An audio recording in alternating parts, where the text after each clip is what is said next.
ভালো ভালো ভালো ঠাসরান দিয়া লাইছে আমি তো ফইলে না হ্যাঁ তো হাসরের বদলে গিয়ে দেখবো ইমাম সাহেব ফিস মরা বান দিয়া লাইছে ফিস সাহেব হ্যাসরাইতে আছে হ্যাঁ ছিলেন যে কইব ভাই বান্ধ দেওয়ার লোক হ্যাসর লাগতো জাহান নামটা কখনো কারণ তারার যখন এই নমুনা আমি যে যাওয়ার লাগবে ওখানে শিউর সুতরাং আমার আর টানোর লাগতো আমি নিজে যাই এই ডে ভালো হতে তোমার কি হুদা বেরিয়েতে তোমার তো শয়তানেও ডরায় যখন যে শয়তান দেখছে যে তুমি আইতে আসো দৌড় দেয় না হুদা দৌড় দেয় যাইতে আবার ডাক দিয়ে কইয়া যায় আইয়ে রে। বাংলাদেশে 18 কোটি মানুষ 18 কোটি মানুষ হ্যাঁ 18 কোটি মানুষের ভিতরে এই যে ডাক্তার আছে ইঞ্জিনিয়ার আছে কত বড় বড় মেধাবী লোক আছে কত বড় বড় আলেম আছে বাংলাদেশের সংসদরারে কতগুলো নর্তকী ঢুকাইয়া অপবিত্র করে দিয়ে মানুষের ঠাডা পড়ছে মানুষের ঠাডা পড়ছে মানুষ হাওলা তানোর লাগবে বাংলাদেশে মানুষের অভাব মাহফিল ভবনের জায়গা দিতাম পারি না মানুষ এলুগুতে হেই দেশ মানুষ বিষয়টা বাইনা পাইছে নর্তকী গায়কী রে ঠিক কিনা কও আজব কারবার বেড়া কয় যে হুজুর ঠাডা ফেরা যে 2 জন মরছে আমি গাড়ি 2 জন 18 কোটি দেখলো তো মরছ তা কপাল বালা ঠাডা ফেরা 2 জনে না মরছে আমরা যেই কারবার শুরু করছি সবজি হোমানে মরণের কথা হাফডা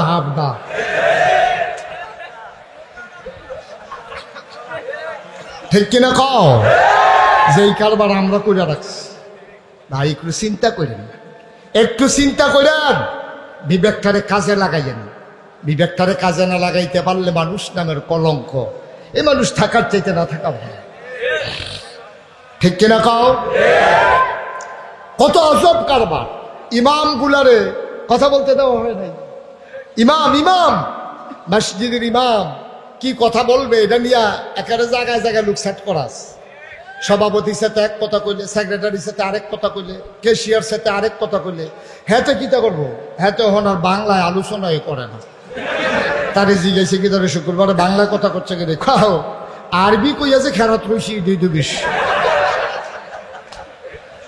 বাংলা কইয়া হুদুদিয়ার মানুষের সেটাইয়া লাভ নাই এর লেগে হয়তো আরবিতে কইয়া খুতবা দিয়া কোনো মতে টিকা জীবনটা কাটাইয়াইতে আছে জানটা বাঁচাইয়াইতে আছে এটার নাম বাংলাদেশ। এই জন্য 53 বছর আগে 1971 সালে হাজারো প্রাণের বিনিময়ে মায়ের ইজ্জত আবরুর বিনিময়ে এই জন্য আমরা বাংলাদেশ স্বাধীন করে নাই তারা। আমি অনেক মুক্তিযোদ্ধার লোকে কথা কইছি আমি কইছি ভাই মনে কি আনন্দ না দুঃখ কয় বুকটার কাছে কান্দা আইনা চান আমি বুহের কাছে কান্নিয়ে দিই ফুনফুনি আওয়াজ হতে আছে দুঃখ ফুনফুনি দুঃখ আমি কইলে কি ভাই কয় ভিতরটার ভিতরে খালি দাও করে জ্বলতে আছে যদি জানতাম এরকম হইব তাহলে আমি জীবনেও যুদ্ধত গেলাম না হইব। আমার কয়েকজনে মুক্তিযোদ্ধা কইছে আপনার যদি সন্দেহ হয় আমি নাম দিয়া যেতাম ফলে মোবাইল নাম্বারও আছে আমার কাছে। এই জন্য এই দেশটা স্বাধীন করা হয় নাই আব্বা এই দেশটাকে স্বাধীন করা হয়েছে প্রাণ ভরে নিঃশ্বাস নিবেন কাম লাগলে ফানি বাদ দিয়া ভাত খাইবেন ফানি বাদ দিয়া মুরগা কাঁচামরিচ কষালন দিয়া খাইবেন কিন্তু মনটা বইরা শান্তি নিবেন শান্তিতে মানুষ থাকবে এটার জন্য স্বাধীনতা চেয়েছিল ঠিক কিনা কম স্বাধীনতার যে কত দাম মোবাইলটার ভিতরে ফাইতেন না আমার দেন স্বাধীনতার কি দাম এটা আমার কাছে আছে মোবাইলও না যেটা রাহেন এটা আমিন কর স্বাধীনতার যে কি দাম শুনো স্বাধীনতার কি দাম শুনেন আপনি একটা টিয়া পাখি অথবা একটা ময়না পাখি আপনি কিনে আনছেন অথবা বাসাতে আনছেন আপনি সেটা একটা খাঁচায় ঢুকাইছেন আপনি এটাকে ফালতে আছেন ও এই যে ময়নাটা টিয়ারা এইটার একগুল দিয়ে পানির ডিব্বা দিয়ে রাখছেন পানি শেষ হন এটাকে ফুরাই রাখেন টিয়ায় কি খায় কয় শুকনা মরিচ খায় কাঁচা মরিচ খায় আপনি কেজিয়ে কাঁচা মরিচের না ভিতরে দিয়ে সুতা দিয়ে বান্ধা রাখেন তারপরে কলা দিয়ে রাখেন আপনি খেয়াল করেন এটা উইরা গিয়া খাওয়ান লাগে না বাসাত সব আপনি দিছেন এরপরেও আপনি দরজার সিফা দিয়া চাইয়েন আপনি আল গইলে এটা কিতা করে দেখবেন যে আপনি দিয়া সেটা খালি আইছেন আপনি ঘরের ভিতর তেসুহি দিয়া টিনের ছিদ্র দিয়া নইলে বেড়ার ফাহে দিয়া চাইয়েন দেখবেন যে এটা কাইটটা শিকটারে কাইটতে এটা বাড়ি যে গিয়ে চায় ঠিক কিনা কম কে রে এটার খানাও রেডি এ কোনো খুঁজা খাওয়ান লাগে না উইরা গিয়া খাওয়ান লাগে না সাওনের আগে খানা রেডি, এরপরে ওইটা শিক্ষাটা বাড়ি যাইতো চায়, কারণটা কি? এটার নাম স্বাধীনতা, ঠিক কিনা? খালি ফ্যাট বইটা খাইবেন, আমরা পদ্মা সেতু বইরান দিয়ে গুলকে ফুটেছে কে? এটার লাই কেন? এটার লাই কেন? কাম লাগলে আটটা মারাম, কাম লাগলে লুঙ্গি দুইটা লইয়া যে কাম বুঝতেন দিতে পারি, গুলকা লুঙ্গি বতাইলাম কেন? স্বাধীনতা বড় সাংঘাতিক জিনিস, স্বাধীনতা বড় সাংঘাতিক জিনিস। আর আল্লাহ মানুষকে স্বাধীনতা দিয়ে বানাইছে। ফেরেশতার কোনো স্বাধীনতা নাই, মানুষের স্বাধীনতা আছে। এই জন্য ফেরেশতার চাইতে মানুষের দাম বেশি, ঠিক কিনা? খাওয়া আপনি যদি একটা ফেরেশতার এনে খাড়া করাই দেয়, 1 বছর যদি খেলুইতে ফেরেশতারা জিগাইতো না বইতামনি, 1 বছর খেলুই থাকলেও জিগাইতো না বইতামনি। ওখানে পুরা বাসটার মতো। এই বাসটা যদি খেলা করাইলে ডেকোরেটারের তারা যদি বাসটা না খুললা নেয়, এটা গুনে দইরা গুনে খাইয়া উই পুকায় খাইয়া যেতক্ষণ কাজ করে না ফালাইব, বাসে কোনো ডাক দিয়া মালিক রেজি গেইতো না, ও দুষ্টা গীতা এই কথা বাসে মালিক রেজি গেইতো না। তাইলে ফেরেশতাও এরকম, আপনি যদি খেলা করাই দেয় ফেরেশতায় জিগেইতে আমরা বইতামনি, হতামনি, কুদুর কাটতামনি, বালিশ দিবেননি, কিচ্ছু জিগায় না। ফেরেশতার কোনো অনুভূতি নাই, এটা শীতও নাই গরমও নাই, 49 ভুক্তিরাস, 12 মাস একরকম, বউও নাই, সুইটটা সেটটাও নাই। এর লেগে ফেরেশতার দামও নাই। ফেরেশতা হইলো অনেকটা রোবট টাইপ। বর্তমানে যে রোবট, এই রোবট টাইপ হচ্ছে অনেকটা ফেরেশতা। আর মানুষ, আমরা যারা আশরাফুল মাখলুকাত, আমরা মানুষ, আমরা হইলাম মানুষ। আমাদের স্বাধীনতা আছে। আমরা ভালো করলেও পারি, খারাপ করলেও পারি। ভালো করলে জান্নাত, খারাপ করলে জাহান্নাম। সিদ্ধান্ত নিতে হবে আপনি কি জান্নাতে যাবেন না জাহান্নামও যাবেন। আমি ওই জন্য বলি, জান্নাত রইল নারকেল গাছ উডনের মতো, আর জাহান্নাম রইল হ্যান্তে সারানে দিয়ে নামনের মতো। কথা বুঝেন নাই? জান্নাত হইল নারিকেল গাছে উঠার মতো। তো নারিকেল গাছে কি উঠতে আরাম না কষ্ট? কেউ এর বুক হারাইলা, ফাওয়ার ভিতরে দড়ি বান্ধন লাগে, বাইয়া সাইয়া উঠতে উঠতে কোনো মতে ফরাইয়া ফারাইয়া লুঙ্গি মুঙ্গি গিয়ে মাথা তুলে। আর নামানোর সময় আমার কথা কানা খালি ডিল কইরা ছুঁ করে সেরেট করে নিচ্ছে, ঠিক কিনা কও? তো জান্নাতরা হইলো নারিকেল গাছে উডনের মতো, আর জাহান্নাম রইল নারিকেল গাছটা নামনের মতো। এখন উডাটা কষ্ট। আপনি যদি জান্নাতে যাইতেন চান, কিছু কাম করন লাগবো। আর যদি কোন যে হুজুর আর যদি কিছু না করি তো জাহান্নাম যাবেন না, কোনো মেহনত টেন্নত করন লাগতো না, খালি কবরটা দিতে দেরি দেখবো শুরু হয়ে গেছে কারবার। আপনার ডাকও দেওয়ার লাগতো না, কিন্তু আইও নাকি এই কোথাও জিগান লাগতো না। এই গেলে দেখবেন হেতারা রেডি, আপনি যাইতে দেরি রেডি, দেখবেন আপনারা কি হেতারা বইয়া রয়েছে, ঠিক কিনা কও? এখন তো মানুষে ফিরতে লইলে দৌড়ান দিয়া কোনোটা মাটিত ফোরে, কোনোটা উফে পড়ে। হ্যাঁ, যেটা মাটিত ফোরবে এটাও তুলিয়া দিব, সাংঘাতিক জিনিস। এখন আমরা কি জাহান্নামী না জান্নাতি? সবাই একটু চিন্তা কইরা ভাববা, চিন্তা করবেন, কথা মেহনত করুন লাগবো কইলাম। আমরা কি জাহান্নামী না জান্নাতি? বুঝছো শূন্য কইছে? জান্নাতি না জান্নাত যাইতেন চান? যাইতো চাই, ইয়া নাই। কই যে হুজুর যেই কাম করি হয় নাকি, ভালা ভালা বেড়াই, ভালা ভালা বেড়াই হাসরান দিয়া লাইছে, আমি তো বইলে না। হ্যাঁ, তো হাসনের ময়দানে গিয়ে দেখবো ইমাম সাহেব ফিস মরা বান দিয়া লাইছে, ফিস সাহেব হাসরাইতে আছে। হ্যাঁ, তো ছিলেন যে কইব ভাই বান্ধ দেওয়ার লাগতো, হাসন লাগতো না, জাহান নামটা কখনো।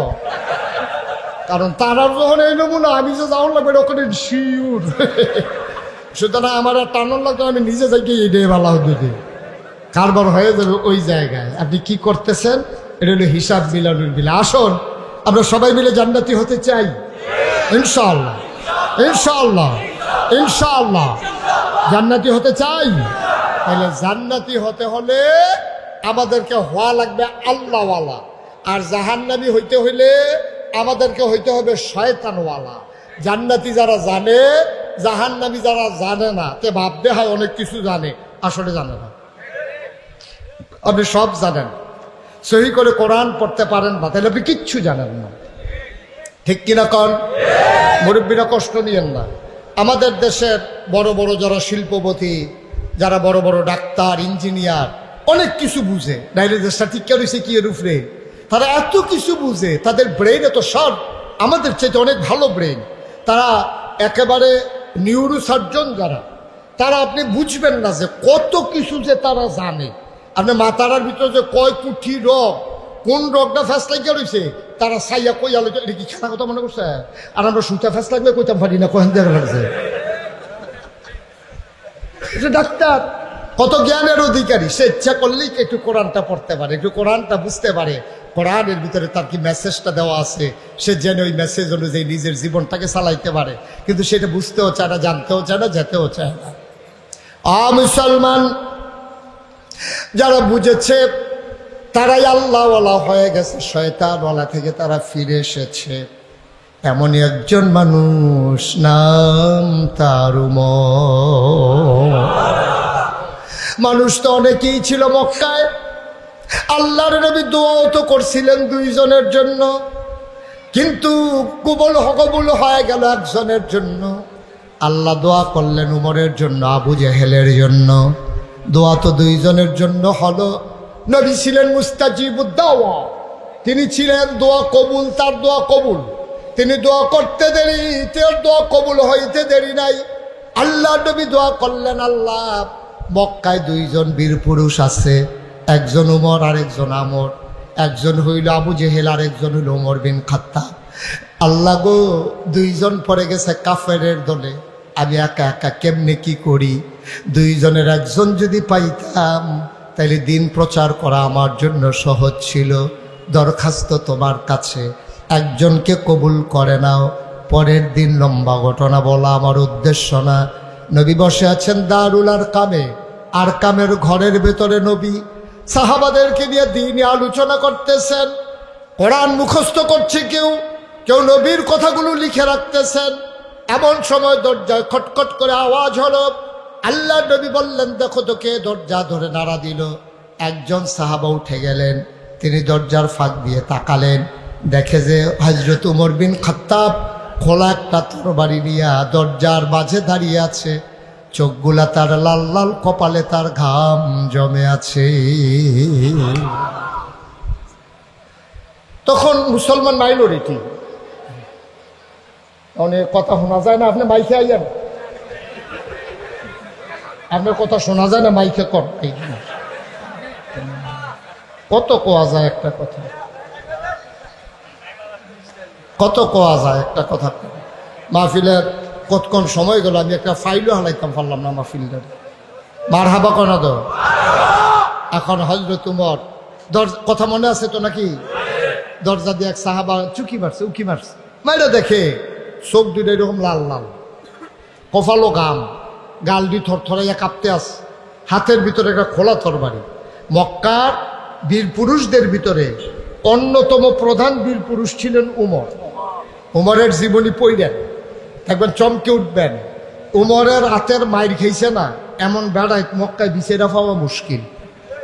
কথার আগে আপ চলতো, খালি জিগাইছে কি ও শরীরে কিরম, শরীরে কিরম তোরে জিগাইছি ওরা বালা বালা এই গৈরান দিয়ে দৌড়ে গোটা খিচ্ছা ফাতা ফাতা করে জিজ্ঞাসা কথা বুঝতে নাউজুবিল্লাহ করতেন না। এই উমরের জাতা খাইছে না, ঘুষি খাইছে না, এইরকম লোকের সংখ্যা খুব কম। এখন এই উমর নবীজি দোয়া করলেন যে একজন দাও। এখন দরজার করানারে উমরে, সুবহানাল্লাহ বলবেন না। উমর যখন করানারে, আবার নবীজি বললেন কে? সাহাবা বলতেছি আল্লাহ রাসূলুল্লাহ। সর্বনাশ, সর্বনাশ! মক্কার বীর পুরুষ উমর তরবারি হাতে নিয়ে দাঁড়িয়ে আছে। নবী কিং কর্তব্য বিমূঢ় হয়ে গেলেন, তিনি চিন্তায় পড়ে গেলেন। ঘরের ভিতরে একটা লাঠি ছোড়া নাই, একটা চুরিও নাই, দাও নাই, যে ফাতা ফাতা করে কুবজে দিব এই সুযোগও তো নাই। উমরের এত তরবারি আর ঘরের ভিতরে লাঠি ছোড়া কিচ্ছু নাই। এখন নবীজি চিন্তা করতেছেন, দরজাটা খুললা দেওয়ানের লগে আউলা ফাতারি কতক্ষণ কুবান শুরু করলে তো কেউ না কেউ তো ফরবই, আমরা ছাড়া তো আর কোনো কাফের নাই। নবীজি চিন্তা কি করুন। নবী যখন চিন্তামগ্ন, তখন ওই ঘরটার ভিতরে ছিল নবীর চাচা আমির হামজা। সুবহানাল্লাহ বলবেন না।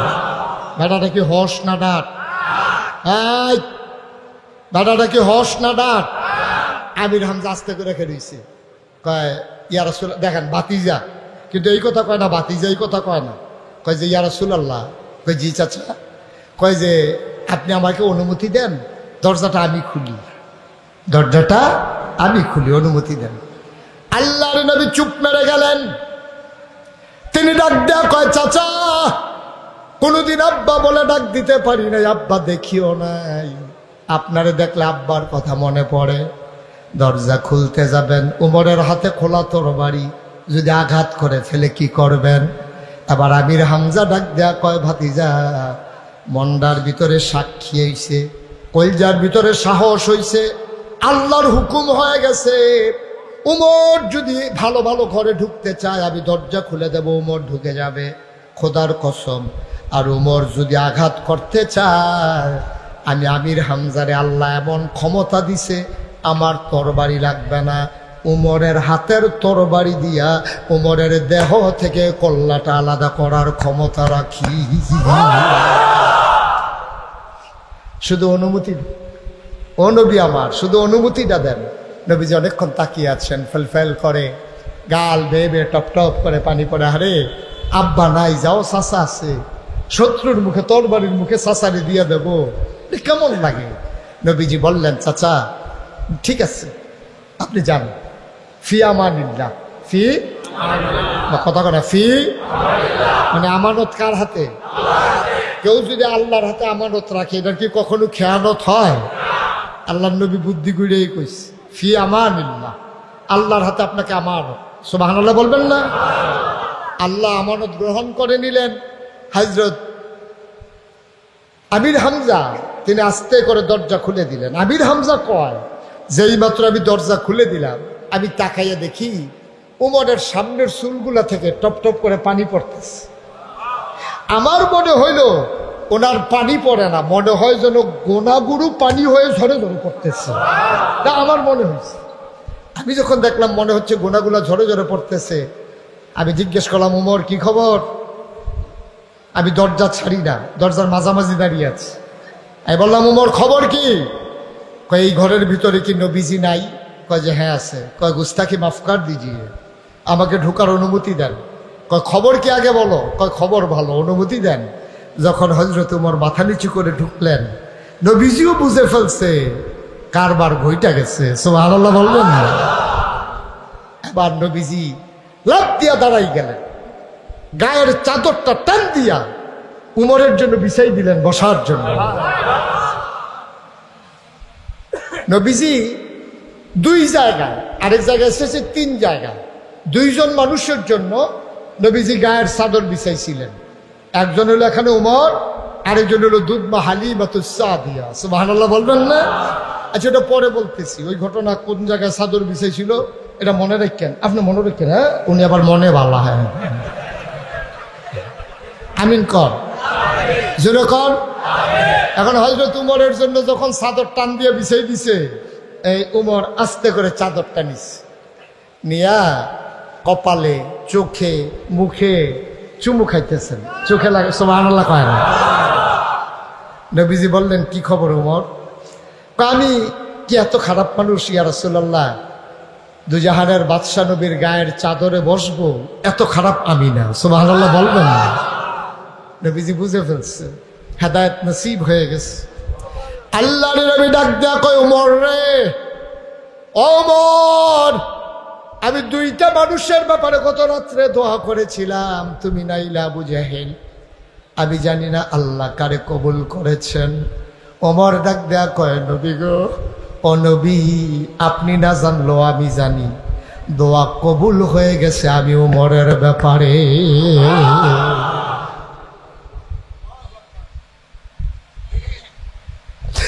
আপনার হাতটা একটু বাড়ান দেখি। আল্লাহর নবী হাতটা বাড়াই দিলেন, ওমর ধরে চুমু খাইলেন, ডাক দিয়া কই, ইয়া রাসূলুল্লাহ, ইয়া হাবিবাল্লাহ, আপনি কি সত্য নবী না? কয়, হ্যাঁ আমি অবশ্যই সত্য নবী। কয়, আল্লাহ কি এক আল্লাহ না? কয়, হ্যাঁ অবশ্যই এক আল্লাহ। এবার ওমর কয়, এক আল্লাহ যদি এক হয় আর আপনি যদি সত্য নবী হন, তাইলে আমরা কেন ঘরের ভিতরে বসে বসে দিনের কথা বলবো? সুবহানাল্লাহ। নবীজি কয়, ওমর রে, আমরা মাইনরিটি, আমরা সংখ্যায় কম রে ওমর, আমরা সংখ্যায় কম, কোন অন্যায়টা করার পরও আমরা আসামি, আমরা সংখ্যায় কম ওমর, এই জন্য আমরা মাইনরিটি। ওরা মেজরিটি, এই জন্য আমরা ঘরের ভেতরে দরজা বন্ধ করে আছি। ওমর নবীর হাতটা এভাবে খপ করে ধরলেন, খপ করে ধরে নবীজিকে টানতে শুরু করলেন। আল্লাহর নবী কই, উমর কি পাগলামি শুরু করেছো? এবার উমর ডাক দেয়া কয়, নবীও পাগলামির কি দেখছেন? পাগলামি মাত্র শুরু। পাগলামি দেখছেন কি আপনি? আগের দিন আছে, এখন উমর ইসলাম গ্রহণ করেছে। সুবহানাল্লাহ বলবেন না? মক্কায় কি এমন কোন বীর পুরুষ আছে নবী? ও নবী আমার, মক্কায় কি একটা বীর পুরুষ আছে যে আমার সামনে দাঁড়াইতে পারে? আপনি নাম বলেন দেখি, কে আমার সামনে দাঁড়াইতে পারে? আছে একজন? উমর আসতে কয় না, আসতে না, আসতে অনেক হইছে। এখন উমর মুসলমান, উঠেন। নবীজিকে হাত ধরে টেনে উঠালেন। নবী একেবারে কাচুমাচু হয়ে বলতেছে, উমর কি করতেছ?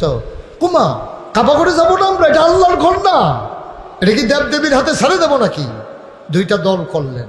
আমির হামজাকে দাঁড় করালেন, নবীজি দাঁড়ালেন এক কাতারের সামনে, আমির হামজাকে দাঁড় করালেন। আর হযরত আমির হামজা ওই যে, আরে নবীজি উমর ওই যে দেখবেন কুচকাওয়াজ যখন হয়, একটা দেখবেন লাডি গুড়ায়, দেখেন নাই আপনারা?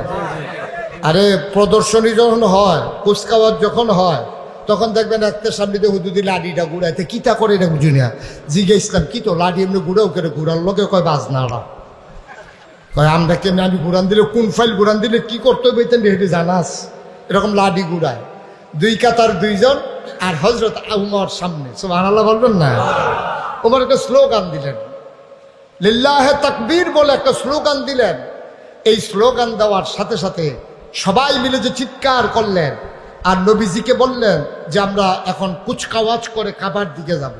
ওইখানে তো মরুভূমির বালু, তো কাফে মুসলমানরা তো এমনি জায়গা পায় না। আর উমর রেফাইয়া যখন সাহস বাড়ছে, তখন এক একজনে যে এমনি কাইক দেয়, কাইকের লোকে বালু বাতাসে উড়ে। আর জুড়ে কনা সুবহানাল্লাহ। পানির ভিতরে রান্না ফলাফানে যখন সেকের সেকের করে আডে, তার মাথা বেড়ে পানি উঠতেছে কিনা, বালুর ভিতরে যখন দৌড় দেয় পুরো আন্ধার হয়েছে কিনা। আর মুসলমান তো লেফট রাইট করে যখন কইতাছে লা ইলাহা ইল্লাল্লাহ কইয়া যখন এমনি কাইক দিতে আছে, পুরা মনে হয় যেন একটা বালুর ঝড় পিছন দিয়ে দৌড়াইতে আছে। সুবহানাল্লাহ কইতেন না? এখন হযরত উমর আছে, আপনি দেখবেন আপনার আব্বায় দুর্বল মানুষ, কেউ লোকে ঝগড়া টগড়া করে না। আপনি লোকে থাকলে রিক্সাওয়ালার লোকে লাগিয়ে লায়, বাসওয়ালার লোকে লাগিয়ে লায়, কারণ এবার একটা ভরসা আছে আমরাতে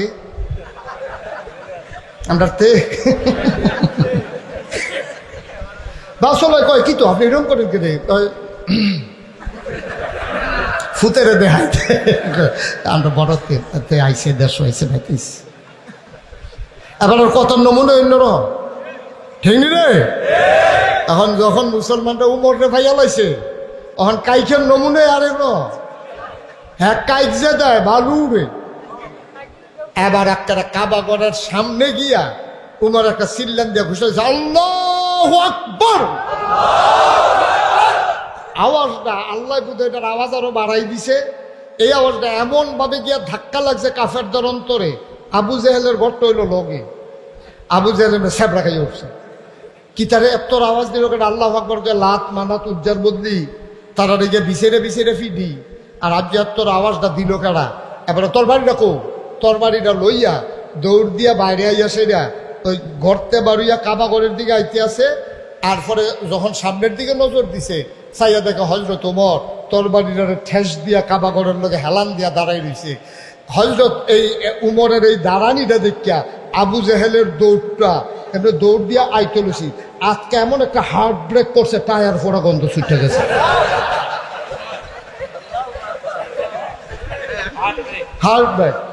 হার্ট ব্রেক করলে দেখবা ফিস করে রাস্তার ভিতরে দেখবা ওই টায়ারের ইয়াটা পাওয়া যায়। এবার মনে হয় যেমন আগুন ধরে যাবো গা, টায়ার ফোড়া গন্ধ ছুটে গেছে গা ব্রেকের লোকে। উমরে কয় কি আইও নাকি রে? কয় ডর করে। সুবহানাল্লাহ কয় না? ওমর কয় ও আইও, তবে আওয়ানের আগে তোমার সুইটা তোমার আম্মারে আর তোমার বউয়ের কিন্তু দুইটা কথা কই আইও।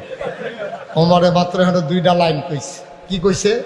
কইছে যে শুনো, যদি তুমি আমি উমরের সামনে আইতা চাও, তোমার বউয়ের কই আইও একটা সাদা শাড়ি পিন্দা লাইতো, তোমার মারে কই আইও তোমারে দেখলে দেখ খেলাইতো, আর তোমার জিফুতের কই আইও আব্বা ডাকলে ডাক খেলাইতো, ফিরত যাইতা না। ইসলাম। সুবহানাল্লাহ কইতেন না? কথার ওজন কত রে? এক একটা লাইন কয় মন হইব রে? আবু জাহেল আর আফগানা আবু উমর রেডা গেছে, উমর তুই না কথাবার্তা হইলো মোহাম্মদর কল্যাণ লই আইবি, তো তুই দিয়া আরো আমারে বিচারস, ডর দেহাস। কারবারটা কিছু বুঝতাম না। ও ইসলাম, তরবারিও ইসলাম, ঘটাইতাম পারছি না কারবারটা। কয় কিতা? কয় আমি গেছি বড় একটা তরবারি লইয়া নবীজির কল্যাণানির মোহাম্মদের কল্যাণী আনন্দ যায়, গিয়ে দেহি আরে আমারটা কি তরবারি, এরতে বড় ধার একটা তরবারি লইয়া নবীজি বইয়া রইছে। ডরে আর আমারটা তুলছি না, আমারটা নিয়ে নবীর কদম মুবারকের উপরে ওয়াকফ করে দিয়েছি। দেখলাম এত তরবারিটার লোকে আমারটা যায় না, এর লাগে আমি নিয়া তরবারির আস্তে করে নবীর কদম মুবারকে রেখে দিছি। কত মোহাম্মদ এই তরবারি ভাই লোক কইটা তো আমারও চিন্তা। এবার ভিতরে ভিতরে যে তোরা বানাই রাখছে আমি কি কইতাম ফরা? কত কিতা কইছে? তা আমি যখন গিয়া তরবারিটা রাখছি চিন্তা করে দেখলাম, আমি যখন নবীজির সামনে গেছি দেখলাম নবীজির একটা বিরাট ধারালো একটা তরবারি, আমি বাড়ারে বিল্লা ওনার সামনে বইছি, বনের লগে লগে উনি করছে কিতা, ওনার তরবারিটা আমার ঘাটটার উপরে রাখছে, রাহনের লগে লগে আমার এই কল্লাটা ইসলামের জন্য ওয়াকফ হয়ে গেছে। মোহাম্মদ এই তরবারি পাইল কই? হযরত ওমর ডাক দেয়া কয়, আবু জাহেল এই তরবারি দুনিয়ার কোন বানানো তরবারি না, এই তরবারি আমার তোমার তরবারির মতো না রে ভাই, এই তরবারি কলেমার তরবারি, লা ইলাহা ইল্লাল্লাহু মুহাম্মাদুর রাসূলুল্লাহ সাল্লাল্লাহু আলাইহি ওয়াসাল্লাম। ও মুহাম্মদ এই তরবারিটা যখন ঘাড়ের উপরে ফালাইছে, আমি উমরের কল্যাণ ইসলামের জন্য ওয়াকফ হয়ে গেছে। এখন আর আমি আর আমার নাই, আমি এখন ইসলামের হয়ে গেছি, মুসলমানের একজন হয়ে গেছি। সাহস থাকলে আসো, তবে চোখ তুলতে সাহস করে উঠাইও, আগের দিন আর নাই। আবু জেহেল আমার কথাটা মনে রাইখা যা করার কইরো, দৌড় দেওয়ার দরকার নাই, আস্তে ঘরে চলে যা। আচ্ছা বেটাটা কি হস না ডাট? কথা তারা উঠে গেলে তা কি মনে কইরা, কি মনে কইরা মনে ধরলো একটা বসান। এই ছেলে আমিন কর, জোরে কর। কি মাইক ছেড়ে দেওয়া দরকার? যেতে উঠলো কেউ যদি কিছু কইলেন না, না না হন কোন কীর্তন গেছে গেল দুইজন, একবারে চুপ। যে উঠতে ধাসলা তো মনে ধরলে আইব, মনে ধরলে যাইব, এবার বেড়াইতে আইসে আমার হাবা কর, জোরে বলো মার হাবা। এই উমর বেটাটা কি হস না ডাক, কম না বেশি, কিরকম ডাক, এটাকে ঘটনা হওয়ার দরকার আছে নিও। আহা মজার মজার কথা কোন জানা, খালি লুকুডনের লেগা রে। মজার মজার কথা শুনো। নবীজি এশার নামাজ পড়ে গেছে, গড় কই গেছে? নবীর বিবি ছিল 11 জন, সংসার করছে এক লোকে 9 জনের লোকে 2 জন নবীজি জীবদ্দশা থাকা অবস্থায় এন্তেকাল করছে। তো 9 বিবিয়ে নবীজি মাত্র ঢুকিয়া সারছে ঘরটা, আম্মাজান আয়েশার ঘরে ঢুকছে, লোকে লোকে গুড়গুড়াইয়া বাহি 8 জন ঢুকা লাইছে। দরজাটা করে সাইডুকুল দিয়ে বেড দিয়া লাইছে নবীজি রে। নবীজি কম এটা হুতনের টাইম না, তো তোমরা এখনো সব বেড়ি ভিড় করো কি তার, তো তোমরা আমি শুয়ালা নামাজ পড়ে আইছি, তোমরা এখন এত বেশি কি?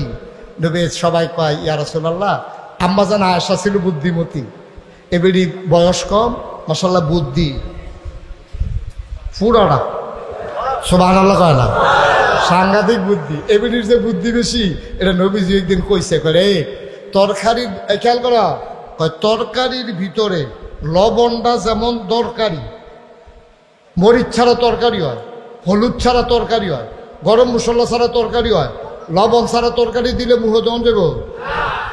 তরকারির ভিতরে লবণটা যেমন দরকারি, ইসলামের ভিতরে তোমাদের আয়েশা এমন দরকারি। তাহলে কি বুদ্ধি কম না বেশি? এমন বুদ্ধিমতী আমরা আম্মা, বয়স কম, ছোট আম্মা, বুদ্ধি বালা। এ বেরিয়ে কইতাছে ইয়া রাসূলুল্লাহ, ওই তারা বিলে আপনার লোকে কি কথা কইব? তো কি কথা? এই বলো, কি কথা বলো? তো একজনে কইতাছে ইয়া রাসূলুল্লাহ, আমরা কোনো বালিশ নাই, 2টা বালিশ লাগবে। নবীজি কো আচ্ছা। আর কার কি কথা? আমরা কোনো সাদ্দল নাই, একটা সাদ্দল লাগবে। তোমরা কি কই ইয়া রাসূলুল্লাহ, এক বেলা খাইলে আরেক বেলা খানা নাই, একবারে বস্তার বলে 2 গম দিয়ে রাখলে, দুগলা করে খাইলে ভালো না? 1 বস্তা গম হইলে ভালো হয়। আম্মা যারা আসলে তোমার কি কথা? কই ইয়া রাসূলুল্লাহ, আমরা ঘরে যে খেজুরের ছাটিটা সেদিন যে আপনি হুচ্ছেন দুপুরবেলা, আরেক বেডি পেরে এখান দিস সাইটো আইসির বিছনাটা দেখে সারা দিয়া এই বিছনাটা আমরা নবী জিথাহে কইয়া সেরা বাইকটাইন না নরম, এই জাজিমের মতো একটা বিছনাইন না দিয়া গেছে, আপনি ধমক দিয়েছেন পরে এটাও ফের দিয়াইয়া ফরম লাগছে। আমরা ঘরো নরম একটা বিছনা হইলে আরাম হয়। সুবহানাল্লাহ না কেন? তো কেউ এর সাদ্দল লাগে, কেউ এর বালিশ লাগে, কেউ এর বাসন ফেলা লাগে, কেউ এর গমের বস্তা লাগে, কেউ এর গিয়ে তুষক লাগে। নবীজিকে সব শেষ কহ। নবীজি আবার কয়, ও তোমরা যে এমনি কইলা সবদি কথা এতক্ষণ আমি শুনলাম, আমি কি বিয়ার আগে তোমরা একটা কথা কইছিলাম না? আমি তো কথা ছাড়া কেউ বিয়া করছি না। আমি তো সবাইরে কইছি আমার কাছে বিয়া বইলে দুনিয়ার সম্পদ পাইতা না, কিন্তু সুখ পাইবা। সুবহানাল্লাহ কইতেন না? আমি কি কেউ ধমক দিছি না সুখের অভাব দিছি? সম্পদ তো পাইতা না, তোমরা বুঝে ধরলে তোমরা থাহ, না হইলে আল্লাহর হস্তে আব্বার ভাই জেগেইতে পারো। আমার এখন এটা সম্পদ টম্পদ হইতো না। সুবহানাল্লাহ কয় না? এখন দেখছো তো তারা ফের কেউ আর উঠে না। নবীজি না সম্পদ তখন যেত না, বুঝলে সংসার করো, না হইলে অন্য কোনো জায়গা। তোমরা আমার দুনিয়ার পাগল বানাইতে চাও, আমার দ্বারা এটা সম্ভব না। আম্মা জানা আয়েশার তো মাশাআল্লাহ বুদ্ধি বেশি। আম্মা জানা আয়েশা কই, ইয়া রাসূলুল্লাহ, আপনি কুদুর কইলে দইয়া জায়গা আমি শুনছি না জিব্রাইলে দিয়া কইলো উহুদের পাহাড়টা বলে স্বর্ণ বানাই দিতে কয়, তো আপনি না করছেন কিতে? আপনি হ কইলে দোকানপাটটা করতেছি কে বালিশার কয়টা? আল্লাহর নবী কয় অসম্ভব। আল্লাহ তো আমারে বারবার জিজ্ঞেস করেছে, আমি রাজি হই নাই। তোমরাই আবদার করলে তো হবে না, আমি দুনিয়ার নবী না। আমার জিব্রাইল আইয়া কইছিল আমি কি দুনিয়া চাই না আখিরাত চাই। আমি খুব রাগ হইছিলাম জিব্রাইলের লগে। জিব্রাইলরে ধমক দিয়া কইছিলাম, এটা কি আল্লাহর কথা না তোর কথা? কয় আল্লাহ জিগাইছে। নবীজি কয় আল্লাহরে গিয়া জিগাইও, আমারে কি আল্লাহ অহনো চিনছে না? আমি বুঝি দুনিয়ার পাগল নবী, আমার বুঝি সম্পদের দরকার, কিচ্ছু লাগতো না আমার। যাও কও, যখন ঢাকায় চইলা যাব, ও বিবিরা সম্ভব না চলে যাও। এখন নবীজিরে বিবিরা ছাড়ে না, নবী বড় ভদ্র মানুষ। আমরার হাতে হইলে না ঘুমুর করে একটা খিচ্ছালাই লইল কেন? নবী যদি খিচতেও পারে না। নবী বুঝাইয়া বুঝাইয়া কইতাছে কেউ তো আর যায় না, তারা নিয়ত করছে যে যেমনুক আদায় কইরা সারাম। এর ভিতরে দিয়া নবীর ঘরের ফিসি দিয়া কেডা জানিয়া কইছে, আসসালামু আলাইকুম। আসসালাতু আসসালামু আলাইকা ইয়া রাসূলুল্লাহ, আসসালাতু আসসালামু আলাইকা ইয়া হাবিবাল্লাহ। সালামদার আওয়াজ শুনে সব মহিলারা উঠা দিছে দৌড়। সুবহানাল্লাহ কইতেন না? সবাই আসে না দৌড় দিয়া লাইছে রে, দৌড় দিয়া লাইছে। নবী কই কি তারা এমনি দৌড় দিল রে? এতক্ষণ ধরে বুঝাইতেছি যায় না, আরেকবার সালাম দিছে, তারা দৌড় দিল রে। এর ভিতরে দিয়া নবীজির ঘরের দরজা তাইয়া উমরে দাঁড়াইছে। সুবহানাল্লাহ কইতেন না? উমরের আওয়াজটা হগলে চিনতো, আমার নয় আম্মা হগলে চিনতো উমরের আওয়াজটা। হাফসাই ছিলেন, দেখছে আব্বাই। উমরের মেয়ের নাম হলো হাফসা। হাফসাই কইছে আব্বাইয়ে কইছে, পরে বাহি তারা বেড়াই দৌড় দিয়ে হাফসা তো হইলে নাই, দৌড় দিছে। পরে তারার দৌড়ের আওয়াজ বেড়াইয়া উমরে শুনছে। উমরে ঘর ঢুকে দেয়, ঘরটা খালি, ফিসি দিয়ে বেড়ে এই যে দবদবানি আওয়াজটা এটা বেড়ে শোনা গেছে। উমরে ডাক দেখো, ইয়া রাসূলুল্লাহ কারেডি বেরিয়ে কেডা? কয় আও তোমার আম্মারা। কয় কে রে আইসি? কয় আইয়া সেরা আমারে কয় চাদর লাগবো, বালিশ লাগবো। কয় আমার জিও কইছে, তারার লগে আসছি। ডাইরেক্ট দোষী করেন আর কি, কয় তারার লগে আসছি। সুবহানাল্লাহ কয় না? তো উমরের যে কি রাগ নবীজি তো জানে। যদি শুনে যে উমরের জিও আছে, কি কারবারটা যাইব জিয়ের উফরে দিয়া। আহা কি নবী রে, কথা তো কোনটা করতাম কোনটা হালাইতাম, দেরি হইব তো মনে হয়। কোনো সমস্যা হইব না কোনো কথা তো খালি বাইরে যাইতে ইতিহাসে কথা মার হাবা কয় না তো উমরের লগে এই উমরের মেয়ে হাফসার লগে নবীজির কিতা লইয়া জানি কি কথা হইছে হুন্ডা সেইটা উমরে দৌড় দিয়ে জিয়ের বড় গেছে ঠাস ঠাস করে দুইটা কি চালাইছে নবীজি এটা পছন্দ করছেন নবীজিকে উমর এটা আমার স্ত্রী শাসন করলে আমি করব তুমি গা উঠানো হাত উঠানোটা আমি পছন্দ করি নাই সুবহানাল্লাহ বলবেন না কি নবী এটা আর আমরা হইলে কি তাকে বল কি কাজে করো বাহির কোন দিখাও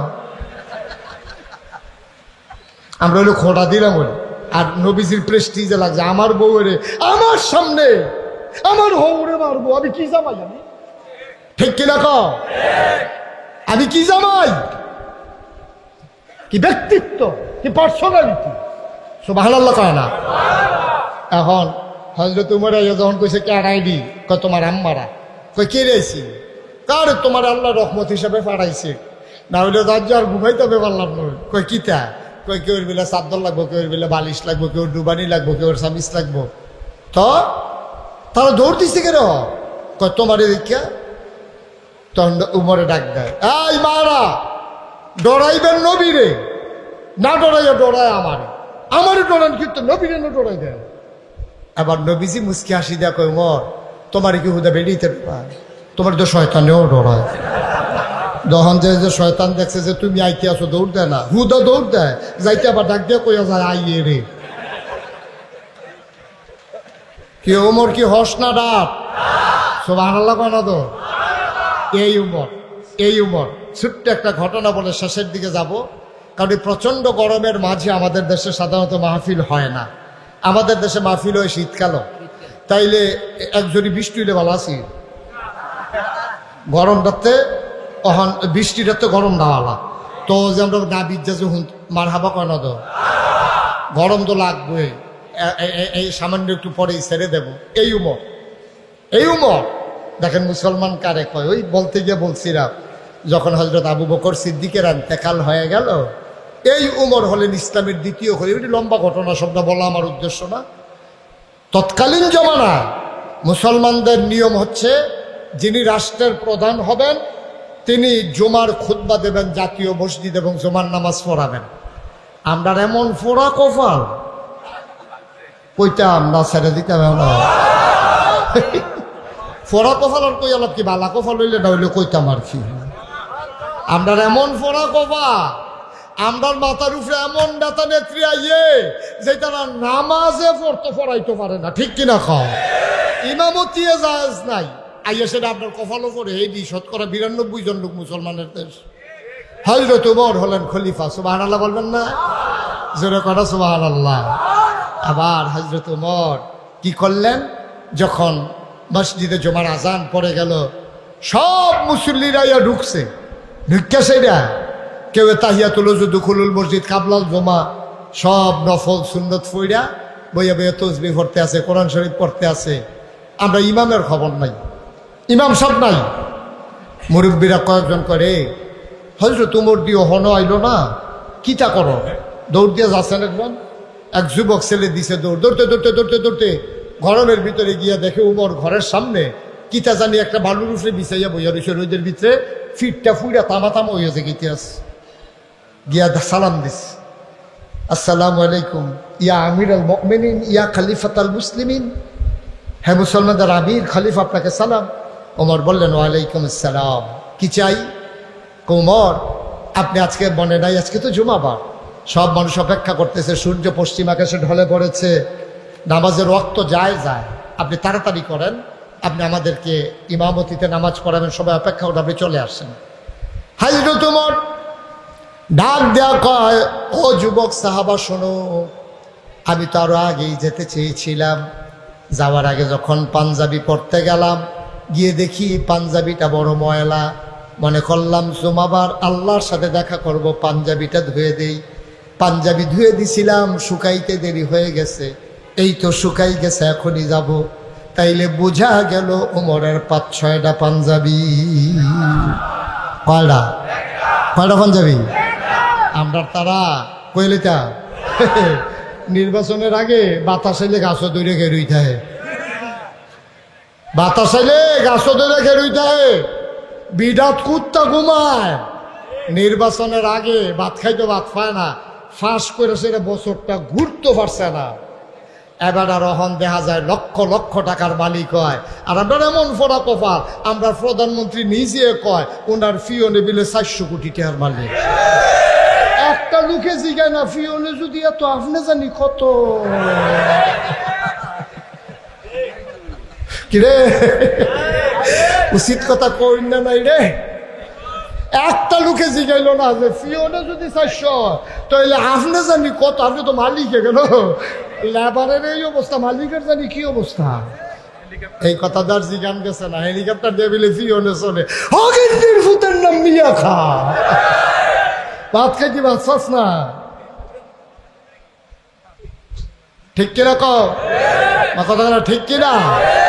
আর উমর অর্ধেকটা পৃথিবীর প্রেসিডেন্ট, 31 লক্ষ বর্গ মাইল স্থল ভাগের তিনি প্রেসিডেন্ট। পুরাটা পৃথিবীরে একটা কমরারে 2 ভাগ করলে অর্ধেকটা যেই রহ, পুরা পৃথিবীরে 2 ভাগ করলে অর্ধেকটার প্রেসিডেন্ট ছিলেন হযরত ওমর। এই উমরের পাঞ্জাবি কটারে খেলা বুঝো। ইসলাম কারে কয়? ইসলাম কারে কয় বুঝা যাও। তারা শান্তিতে থাকে, তো তারা শান্তিতে থাকতো না। তুমি 2500 পাঞ্জাবি বানাইয়া বুঝে থাকবো, তুমি শান্তিতে থাকবা। তুমি কাবি খা খাইবা, খাবি খা খাইবা, হগিন্দি নদীর লেগে বিস্কুট এসে এই বিস্কুট খাইয়া বুঝে।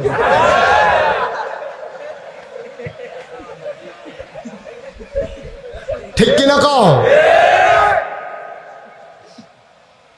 উমরের কথা নিয়ে কইতাম ইসলাম। সুবহানাল্লাহ কানা দাও। ওমর ডাক দেখো, বাবা তুমি দৌড় দিয়া যাও, গিয়া বলো আমি আসতেছি। পাঞ্জাবি কথা মনে আছে নিও? পাঞ্জাবি শুকাই গেছে, আমি আসতেছি। সুবহানাল্লাহ সুবহানাল্লাহ সুবহানাল্লাহ। কি ইসলাম এটা? দিনদার থাকতে জান্নাতের খবর হইয়া লইছে বেড়া। সলিমুদ্দি কলিমুদ্দি মনে করছো? হযরত ওমর পাঞ্জাবি গায়ে দিয়া মসজিদের বারান্দায় গিয়ে দাঁড়ালেন, ডাক দিলেন আসসালামু আলাইকুম। পুরা দরজা ফাঁকা হয়ে গেল। হযরত ওমর আস্তে করে মিম্বারের দিকে আগাইতেছেন। তিনি বিসমিল্লাহ বলে মিম্বারে উঠলেন, আউযুবিল্লাহ বিসমিল্লাহ বলে খুতবা শুরু করবেন। এমন সময় একটা যুবক লাফ দিয়া দাঁড়াইয়া খাপ থেকে তরবারিটা বের করে দিয়েছে। ডাক দিয়া কয়, হে ওমর, ইয়া আমিরুল মুমিনিন, ইয়া খলিফাতুল মুসলিমিন, খুতবা এখন দেবেন না? সুবহানাল্লাহ কয় না? হ্যাঁ খেয়াল করো, খুতবা এখন দেবেন না। হযরত ওমর চুপ মেরে গেলেন, মাথা নিচু করে ফেললেন। কেউ কোনো কথা বলে না। যুবক ডাক দেয়া কয়, আপনি এখন খুতবা দেবেন না? খুতবা এখন দেবেন না কারণ হইল কয়দিন আগে আমরা সবাই মিলে প্রাপ্তবয়স্ক পুরুষ রাষ্ট্রীয় কোষাগার থেকে, বাইতুল মাল থেকে সবাই মিলে আমরা একটা করে পাঞ্জাবির কাপড় পাইছি। শেখ মুজিব যেমনি 7.5 কোটি পাঞ্জাবি আনছিল, হেই রহ কম্বল নেই কম্বল, ওখান তো বার পাঞ্জাবি, বার কম্বলের পাঞ্জাবিও পাওয়া যায়। এটা কুয়ে লিছি আর কি। মার হাবা কয় না রে? কয় কোটি? 7.5। আর উমরের জমানায় এই লোক দাঁড়াইয়া কয়, যুবক যুবক ফোলা পাইন, ওমর সবাই এক টুকরো করে পাঞ্জাবি গাইছি। এখন আমি আর পাঞ্জাবি আমি বানাইছি, অনেকে নতুন কাপড় দিয়ে পাঞ্জাবি বানাইছে, কিন্তু আমি খেরনের পরে দেখলাম আপনার পাঞ্জাবিটা যে দুর্লম্বা, আমরা তো দিয়ে দুর্লম্বা না। আমরা যে টেইলারটা করলাম জাতকন ফারস লম্বা দেয়, হিতান দিতে কাপড়ে আর বেড়াইয়া না। আপনারটা দিয়ে করে লাইনটা গেছে গা নিচে। অবশ্যই আপনি কাপড় বেশি নিচ্ছেন, অথবা ক্ষমতা দেখাইছেন, অথবা কাপড় চুরি করছেন। কোনটা করছেন কই আসালে এরপরে খুতবা হবে, আর আগে না। সুবহানাল্লাহ বলবেন না?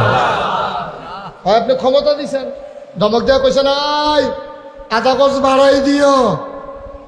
অবশ্যই আপনি মুড লই আপনি ধমক দিয়া কইছেন, হাতে সহ্য করতে পারছে না, আধা গজ বাড়াই দিয়া লাইছে। ঠিক নিও?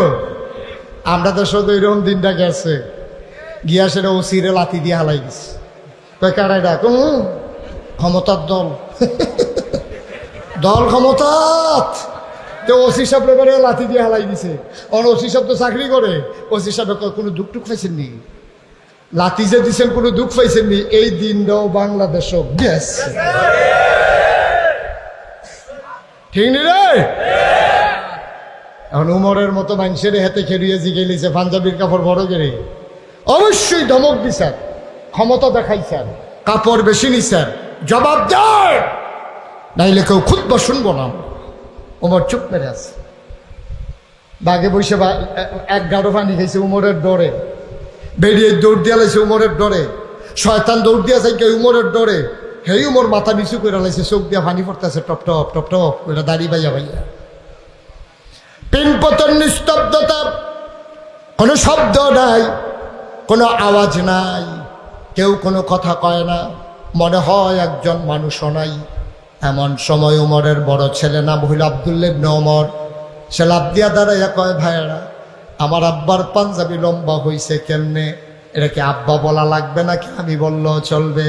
লোকজন কয় কেমনে হইছে জানলেই হলো, যে ইচ্ছা সে বলুক। ওমরের ছেলে আব্দুল্লাহ কয়, আমার আব্বা কোনোদিন কাপড় চুরি করার মতো মানুষ না। ভাই ঘরে গিয়া দেখো, তোমাদের সবার ঘরে যেই রান্না, আমাদের ঘরেও সেই রান্না।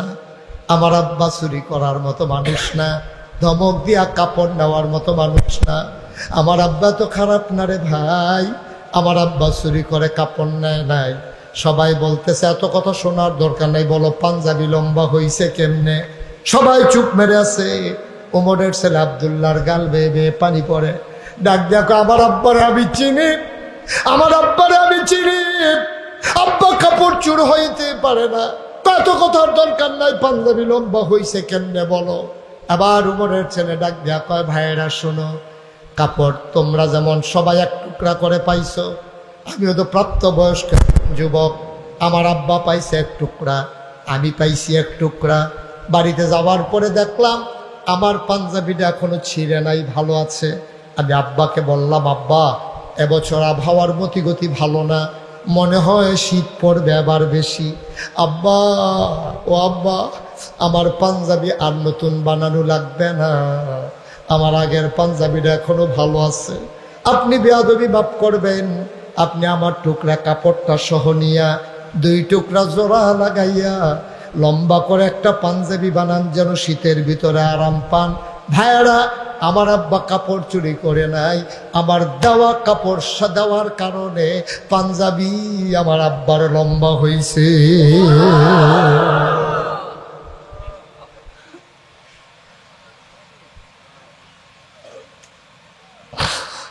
ইসলাম, আমরা সেই মুসলমান।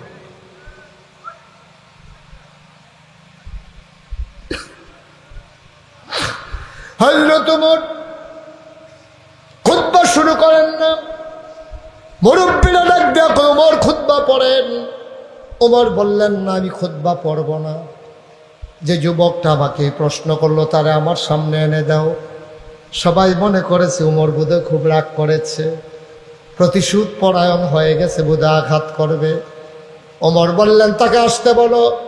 যুবক আবার তরবারি খাপের ভিতরে ঢুকাইয়া মসজিদের পেছন থেকে সামনের দিকে আসতেছেন। ওমরের কাছাকাছি যখন চলে আসলেন, ওমর আস্তে করে মিম্বার থেকে নাইমা হাত 2টা বাড়াই দিলেন। যুবক লাফ দিয়ে ওমরের বুকে পড়ে যায়। যুবক কাঁদে, ওমরও কাঁদে, যুবকের চোখের পানি দিয়া ওমরের বুক ভিজে যায়, ওমরের চোখের পানি দিয়া যুবকের পিঠ ভিজে যায়। যুবককে জড়াইয়া ধরছে, অনেকক্ষণ কান্নাকাটি হলো। ওমর আস্তে করে যুবককে ছেড়ে দিলেন, আবার মিম্বারে উঠলেন। তিনি আবার বললেন, শোনো শোনো শোনো শোনো শোনো শোনো মুসলমান, ও মসজিদে নববীর মুসলমান, শোনো, নবীর সাহাবারা শোনো, যতদিন পর্যন্ত আল্লাহর জমিনে ওই আসমানের নিচে এই রকম যুবক বেঁচে থাকবে, ততদিন পর্যন্ত ইসলামের উপরে আঘাত করবে দূরের কথা, ইসলামের দিকে চোখ তুলে তাকানোর কারো সাহস থাকবে না। আজকে এই যুবকের বড়ই অভাব। সেই যুবক কয় যে অন্যায় দেখলে ঝাঁপিয়ে পড়ে ওই সাইদের মতো। আবু সাইদ যেমন করে পুলিশের বুলেটের সামনে বুক চিতিয়ে দাঁড়িয়েছিল, মুগ্ধ যেমন করে লুটিয়ে পড়েছিল রাজপথে, যেখানে অন্যায় আসবে সেইখানে আবু সাইদের মতো জীবন দেওয়ার মতো যুবক যেদিন তৈরি হয়ে যাবে, আমার বাংলা কাগজে পত্রে নয়, প্রকৃত অর্থেই সোনার বাংলা হবে। ঠিক কিনা বলো?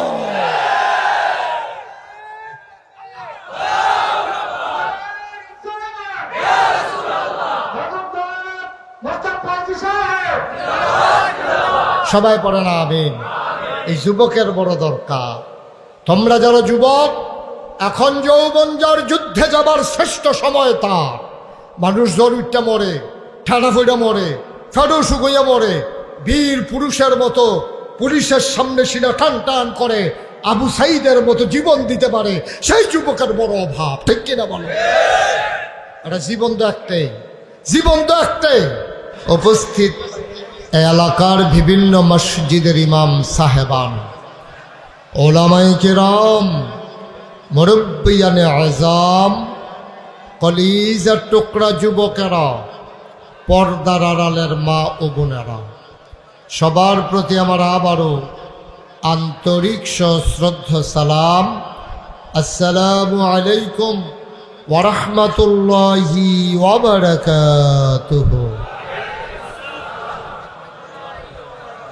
আল্লাহর খাস মেহেরবানি, আল্লাহ তাবারক ওয়া তাআলা আমাদেরকে বৃষ্টিমুক্ত একটি রাত উপহার দিয়েছেন। ইকোটা বন্ধ করে দাও। যিনি আমাদেরকে আজকের এই আয়োজনে কবুল করে নিয়েছেন, তিনি ইচ্ছে করলে বৃষ্টি দিয়ে কথা বলা যাবে না, এখানে বৃষ্টি দিয়ে ওতাল হাওয়া দিয়ে সব কিছু তিনি লন্ড ভণ্ড করে দিলে পারতেন, তিনি তা করলেন না। তিনি দয়া করে আমাদের জন্য সুন্দর একটা ব্যবস্থা করে দিলেন। আমরা আবারও পড়ি আলহামদুলিল্লাহ। বন্ধুগণ, আল্লাহর খাস মেহেরবানি হিফজখানার হিফজখানা মাদ্রাসার মাহফিল, আমরা ইতিমধ্যে একটা ছেলেকে পাগড়ি পরিয়ে দিলাম। এটা বড়ই সৌভাগ্যের বিষয়। আপনার এলাকাবাসী ভাগ্যবান যে একটা ছেলেকে আমরা সবাই মিলে পাগড়ি পরিয়ে দিলাম। এই ছেলেটা আপনাদের এই মাদ্রাসা থেকে লেখাপড়া শেষ করে পাগড়ি পেয়েছে। এ মাদ্রাসার আসাতাজায়ে কেরাম, পরিচালনা পর্ষদ, এলাকাবাসী, আপনার সবাই তার যা পাবেন। সবাই পড়েন আলহামদুলিল্লাহ। বন্ধুগণ, আমরা এখানে যারা হাজির হয়েছি, জায়গার তুলনায় আমরা লোক হয়ে গেছি বেশি। অনেক বেশি লোক হয়ে যাওয়ার কারণে একটু আওয়াজ হওয়াটা স্বাভাবিক। তাইলে যদি এমন করে আওয়াজ হয়, তাইলে ওয়াজ শোনাটা অস্বাভাবিক। এবার আপনারা হয় আওয়াজ করবেন, নাইলে আমাকে ওয়াজ করতে দেবেন, এর বাইরে কোনো সুযোগ নেই। এই যে এই কোনাটা দিয়া বাচ্চাগুলো এত ডিস্টার্ব করে, এখানে কি একটা বলার মতো একটা লোকও নাই?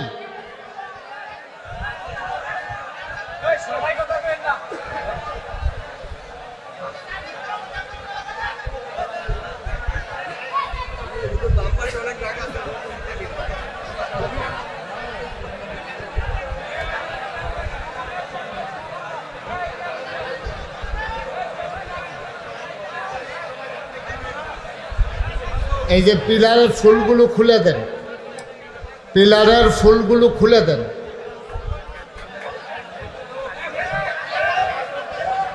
মাহফিল কর্তৃপক্ষ একজন পিলারের ফুলগুলো খুলে দেন। ক্যামেরা থাকবে, একটা শব্দ করবেন না। আপনার নতুন নাকি? আগিলে দিনের মানুষ না? ক্যামেরা ছাড়া গোটা বিশ্বে এই ওয়াজটা চলে যাচ্ছে। আপনারা এটা বিরক্ত করতেছেন কেন বারবার? বোকার মতো কথা বললে হয়? যুগের সাথে মিলিয়ে কথা বলতে হবে তো। একবারে চুপ তো করেন সবাই। এখানে দু একটা লোক মারাত্মক বিরক্ত করেছেন, আপনারা অশালীন আচরণ করেছেন।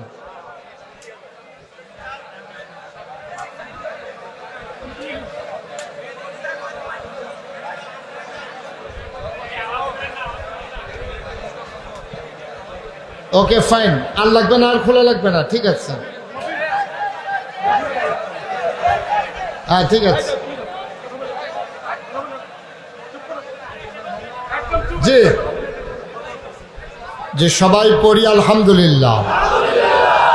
বন্ধুগণ, আল্লাহ তাবারক ওয়া তাআলা আমাদেরকে বড় আদর করে মানুষ বানিয়েছেন। মানুষ বানিয়েছেন কে? সবাই জুড়ে জবাব দিতে হবে, কে? আপনি এই মুখী হয়ে বসেন, আমার মুখী, চেয়ারটা একটু ঘুরাই নেন, ওই ওনার চেয়ারটা একটু ঘুরাই দেন, যে ওটা আমার দেখতে পাবে। Okay fine, okay, thank you. তাইলে যারা এখানে আমরা যারা আছি, আমরা সবাই কি মানুষ? আমরা কি? আর এই মানুষ করে বানিয়েছেন কে? খুব খেয়াল করে শুনতে হবে, এই অনুভূতিটাই হচ্ছে মূল বিষয়। আপনি এইদিকে বৈশা আবার হেদিকে চাইয়া থাকলে তোর ঘুরেছি ফিরতে হবে না। হ্যাঁ, আবার তাকা, শুধু আমার দিকে তাকাই থাকবে, ওই যে উনি তো ঠিক আছে। জি ঠিক আছে, সবাই পড়েন আমিন। এত নড়া করে শুধু যারা যেখানে উপরে নিচে আছেন সবাই শুধু আমার দিকে খেয়াল করে বসবেন, এদিক সেদিক তাকাবেন না, মনোযোগের সাথে বসবেন ইনশাআল্লাহ। তাইলে আমাদেরকে মানুষ বানাইলেন কে? গরু বানাইলেন কে? ছাগল বানাইলেন কে? জন্তু জানোয়ার। এলে আল্লাহ যদি মনে করতেন এই প্যান্ডেলের ভিতরে আমরা যারা মানুষ, আমাদেরকে মানুষ না বানাইয়া গরু ছাগল বানাবেন, তাইলে পারতেন নাকি পারতেন না? এই ক্ষমতা আল্লাহর আছে নাকি নাই? এবার বলেন দেখি, যেই আল্লাহ আপনাকে আমাকে আমাদের সবাইকে গরু ছাগল না বানাইয়া মানুষ বানাইল, তিনি আমাদের কাছে প্রশংসা পাওনা আছে নাকি নাই? তিনি ইচ্ছে করলেই গরু বানাই দিলে পারতেন, ছাগল বানাই দিলে পারতেন, তিনি তো তা করলেন না। তিনি যদি আমাদেরকে কুকুরও বানাই দিলে পারতেন, আমাদের তো আপেল করার কোনো সুযোগ ছিল না। তিনি আমাদেরকে আদর করে মানুষ বানিয়েছেন, করেন আলহামদুলিল্লাহ। আজকে যদি আমি মুশতাক ফয়েজি গরু হইতাম, আরেকজন ছাগল হইতো, আরেকজন কুকুর হইতো, কি হইতো? দেখা যাইত গোয়াল করে বেঁধে আমাদেরকে মোটা তাজা করার জন্য রাব, ভুসি, খোল, তারপরে আপনার খেরকুটো, এগুলো আমাদেরকে খাওয়াইতো। তারপরে কুরবানির ঈদ আসলে ওই যে টর্চ লাইটটা বন্ধ করে দেন, তারপরে কথা বললেন না বাবা, একটু সুযোগ করে দেন। তারপরে কুরবানির ঈদ আসলে বাজারে উঠাইতো, বিক্রি হয়ে গেলে তারপরে জবাই করে দিত। কিন্তু তিনি তা করলেন না, সুবহানাল্লাহ বলবেন না? আপনি যদি মরণের আগের দিন পর্যন্ত খালি এই কথাটাই বলতে থাকেন, আপনি শুকরিয়া আদায় করে শেষ করতে পারবেন না। আপনারা তো মনে করছেন মানুষ হইছেন, ওজন বুঝেন নাই। আল্লাহ যে আমাদেরকে মানুষ বানাইলো, ওজন বুঝে নাই। তো যারা মানুষ হওয়ার পরেও ওজন বুঝে নাই, তাদের ব্যাপারে কিন্তু কোরআন শরীফে কথা আছে। যারা মানুষ বানাইছে কিন্তু মানুষের মর্যাদা বুঝে নাই, তাদের ব্যাপারে কোরআন শরীফে আয়াত আছে। আমরা কোরআনে ঢুকি, ঢোকার আগে মারদুদ শয়তান থেকে ফেনা হচ্ছে, যিনি রহমান যিনি রহিম, তার নামে চলেন শুরু করি, সবাই পড়ি। আউযু বিল্লাহি মিনাশ শাইতানির রাজিম।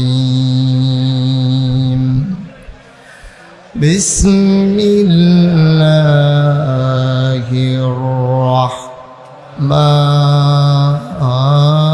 রাহমানির রাহিম। ওয়ালাহুম কুলুবুল লা ইয়াফকাহুনা বিহা ওয়ালাহুম আয়ুনুল লা ইউবসিরুনা বিহা ওয়ালাহুম আযানুল লা ইয়াসমাউনা বিহা উলাইকা কাল আনআম বাল হুম আদাল। আমার আল্লাহ রাব্বুল আলামিন কোরআনুল কারীমে কত সুন্দর করে ওয়াজ করে দিলেন। আল্লাহ বলেন, ও দুনিয়ার মানুষ, মন দিয়ে শোনো। দুনিয়ার ভিতরে একদল মানুষ আছে, ওয়ালাহুম কুলুবুল লা ইয়াফকাহুনা বিহা, তাদের মন আছে কিন্তু তারা বুঝে না। ওয়ালাহুম আয়ুনুল লা ইউবসিরুনা বিহা, তাদের চোখ আছে কিন্তু তারা দেখে না। ওয়ালাহুম আযানুল লা ইয়াসমাউনা বিহা, তাদের কান আছে তারা শুনে না। আমরা বলি আল্লাহ এটা আবার কেমন মানুষ, মন আছে বুঝে না, চোখ আছে দেখে না, কান আছে শুনে না, এটা আবার কেমন মানুষ? আল্লাহ কয় আমি কি বলছি নাকি মানুষ? উলাইকা কাল আনআম, ওরা হলো চতুষ্পদ জানোয়ারের মতো। আল্লাহ কয় না রে না, বালহুম আদাল, এটা জানোয়ারের চাইতে আরো খারাপ, ঠিক কিনা? মন থাকার পরে বুঝে না, চোখ থাকার পরে দেখে না, আহা কথা বললেন না, কান থাকার পরে শুনে না। আল্লাহ কয় উলাইকা কাল আনআম, ওরা চতুষ্পদ জানোয়ারের মতো। আমরা বলি আল্লাহ সে কি জানোয়ার? আল্লাহ কয় না, বালহুম আদাল, এরা জানোয়ারের চাইতে আরো নিকৃষ্ট, ঠিক কিনা বলেন? মানুষ নামের কলঙ্ক, মানুষ নামের কলঙ্ক, এইরকম মানুষ বাংলাদেশে নাই। কথা কয় না নাই? যারা 15টা বছর মানুষের ঘুমকে হারাম করে দিল, বাচ্চাগুলাকে এতিম বানাই দিল, তাদের স্ত্রীরা জানে না স্বামী আছে কি নাই, এই অবস্থায় যারা 15টা বছর কাটিয়ে দিল, ওরা মানুষের মর্যাদা বুঝে নাই, ঠিক কিনা বলো? ওরা মানুষ নামের কলঙ্ক, ওরা নিজেরটা বুঝেছে, সবারটা বুঝে নাই, ঠিক কিনা বলেন? তাইলে আল্লাহ তাবারক ওয়া তাআলা তোমার যে মানুষ বানাইছে এটার জন্যই তো বানাইছে, তোমার একটা বিবেক দিছে, বিবেচনা দিছে, ভালো মন্দ বুঝার ক্ষমতা দিছে। আর চাইতে নিকৃষ্ট মানুষ আর কে আছে যে অন্য মানুষকে কষ্ট দেয় মানুষ হইয়া? ঠিক কিনা কন? মানুষ হয়ে যদি মানুষকে কষ্ট দেয়, এর চাইতে নিকৃষ্ট মানুষ কেন তোমাকে আল্লাহ বিবেক দিল? কেন বিবেচনা দিল? কেন ভালো ভালো মন্দ বুঝার ক্ষমতা দিল?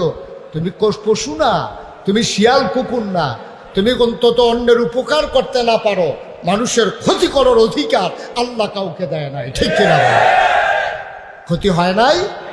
15টা বছর একদল মানুষ ঘুমাইতে পারলো না ঘরে, হ্যাঁ? বাচ্চাটা ঈদ আসলে অপেক্ষা করে, বাবা আসলে আঙ্গুলে ধরে ধরে ঈদগাহে যাবে। স্ত্রী অপেক্ষা করে স্বামী তার কখন আসবে, কিন্তু স্বামী গুম হয়ে গেছে, সে আসে না না এটাও জানে না। কি আজব পৃথিবী! বাংলাদেশের মতো এইরকম একটা স্বাধীন দেশে এটা কল্পনা করা যায় না। গত 15টা বছর একটা অকল্পনীয় কাজ হয়েছে, ঠিক কিনা বলো? সুতরাং আমরা ওই উলাইকা কাল আনআম, কোরআনের কথা তো ফলা লাগবে, হওয়া লাগবে। কোরআনের ভিতরে লা রাইবা ফি, এটার ভিতরে কোনো সন্দেহ নাই, ঠিক কিনা বলেন? একটা বিন্দু পরিমাণের সন্দেহ নাই। আল্লাহ বলেছেন, আর এই কিয়ামতের আগে এটা হবে না, এটা আশা করেন কেন? এটা আমাদেরকে দিয়ে শুরু হয়েছে, এটা আমাদেরকে দিয়ে শুরু হয়েছে। আরে আহা, আপনার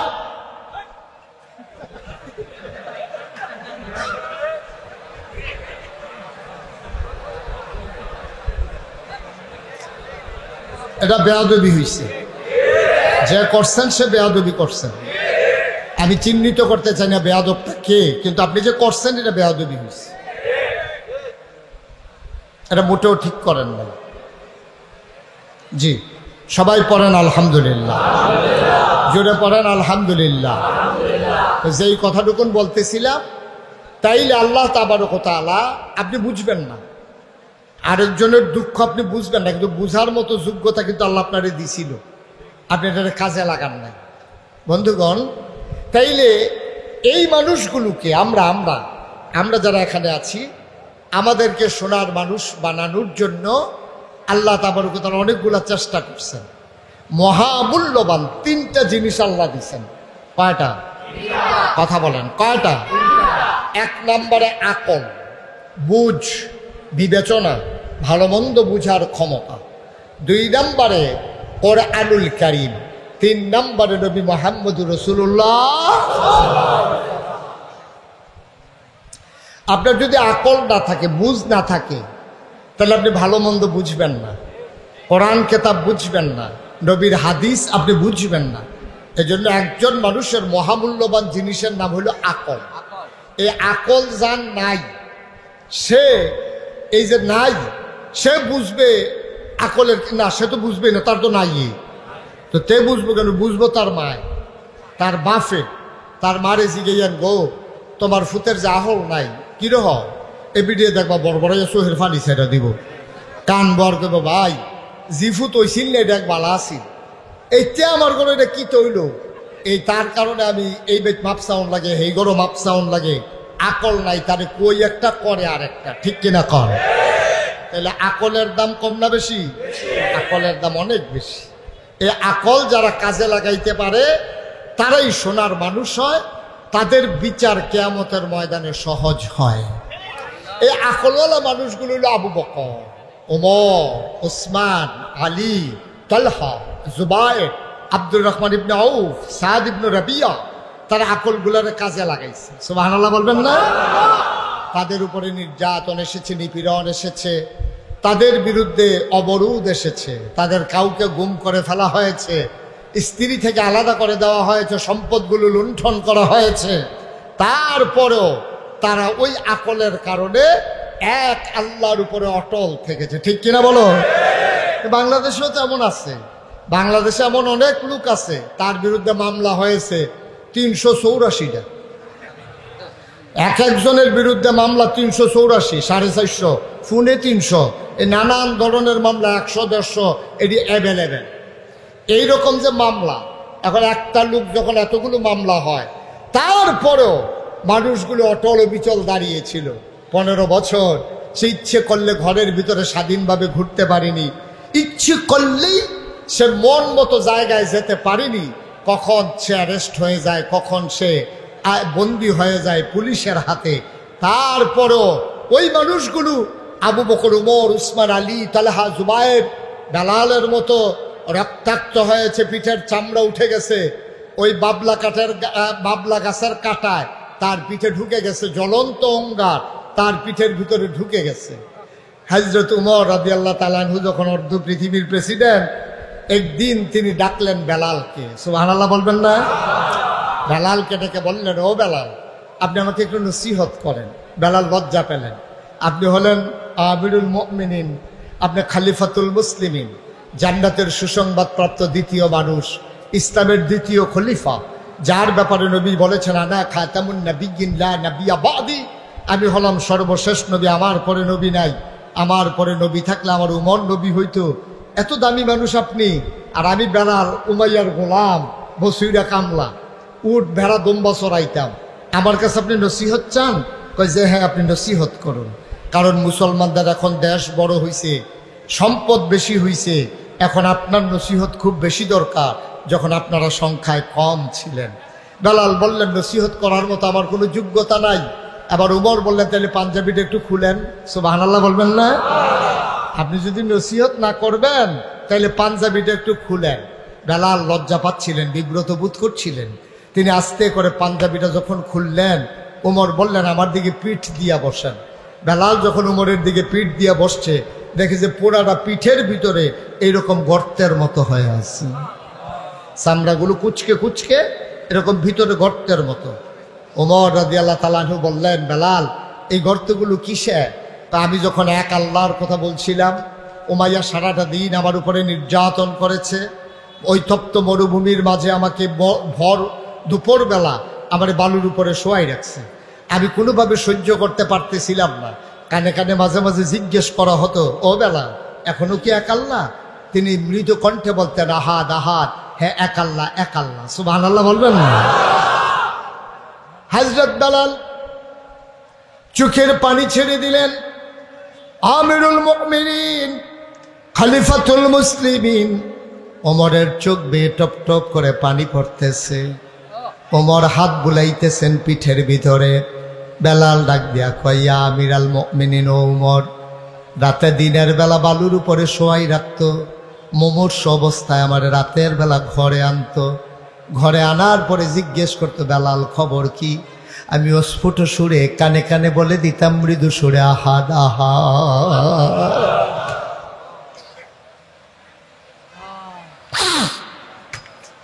আমি তখন এক আল্লাহর কথাই বলতাম। আমার উপায় ছিল না, আমি আল্লাহকে ছেড়ে দেব না। আমি ওই নির্মম অত্যাচারের পরে আহাদ আহাদ বলতাম। এবার উমাইয়া খুব রাগ হতেন, অন্য কর্মচারীদেরকে বলতেন তাড়াতাড়ি করো, লাকড়ির ভিতরে আগুন ধরাও। লাকড়িগুলোতে আগুন ধরানো হলো, জল জল করতেছে কয়লা। লম্বা একটা মানুষের মতো কয়লাগুলাকে বিছালেন।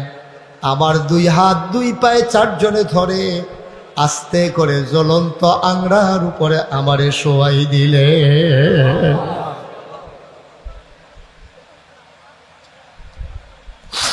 জ্বলন্ত অঙ্গারগুলো আমার পিঠের নিচে, জ্বলন্ত অঙ্গারগুলো আমার পিঠের ভিতরে ঢুকে যাইতেছে, চামড়া ভেদ করে। আমি কোনো মতে পায়ের আর হাতের উপরে ভর দিয়া নিচের পিঠটার উঁচা করতে চাইলাম। উমাইয়া খেয়াল করলাম আমার পিঠে তো বোধহয় কয়লা লাগে না। বড় বড় পাথর এনে আমার বুকের উপরে চাপা দেওয়া হলো। ওমর গো ওমর, আপনি যে গর্তগুলো দেখতেছেন ওই আগুনে পুড়ে যাওয়া আমার চামড়ার ভিতরে গর্ত।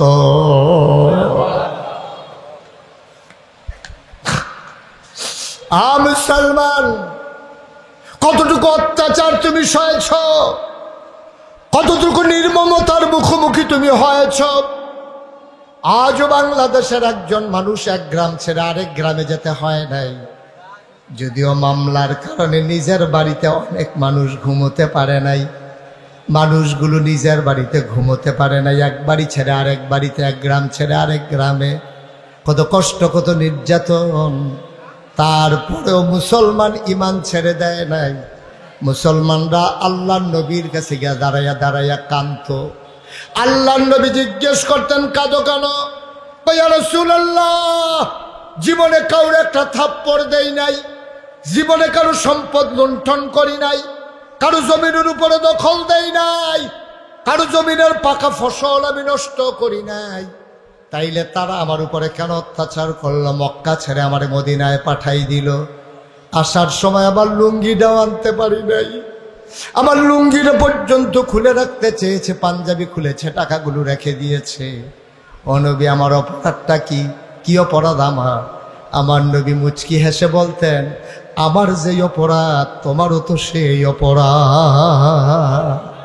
আমিও কি মক্কায় থাকতে পারছিলাম? তা আমার যে অপরাধ তোমার তো সেই অপরাধ। আমিও মক্কা ছেড়ে দিয়েছি, তুমিও ছেড়ে দিয়েছ। এবার সাহাবা জিজ্ঞেস করি, ইয়া রাসূলুল্লাহ, কি অপরাধ আমাদের এবার বলেন দেখি। আল্লাহ নবী কয়, অপরাধ তো একটাই। কয় কোনটা? সেইটা কয়, ওয়ামা নাকামু মিনহুম ইল্লা আইয়ুমিনু বিল্লাহিল আজিজিল হামিদ। অপরাধ একটাই, ওই মহাপরাক্রমশালী এক আল্লাহর উপরে তারা ঈমান এনেছে, ঠিক কিনা? অপরাধ একটাই, তারা এক আল্লাহর উপর ঈমান এনেছে। আর আল্লাহর জমিনে আল্লাহর দ্বীন ওরা বাস্তবায়ন করতে চায়, ঠিক কিনা বলো? তারা এই জমিনের ভিতরে সৎ লোকের শাসন চায় আর আল্লাহর আইন চায়। এইটাই হচ্ছে তাদের অপরাধ, তাদের আর কোনো অপরাধ নাই, ঠিক কিনা বলো? ওয়ামা নাকামু মিনহুম ইল্লা আইয়ুমিনু বিল্লাহিল আজিজিল হামিদ। অপরাধ একটা, ওই আল্লাহর উপরে তারা ঈমান এনেছে।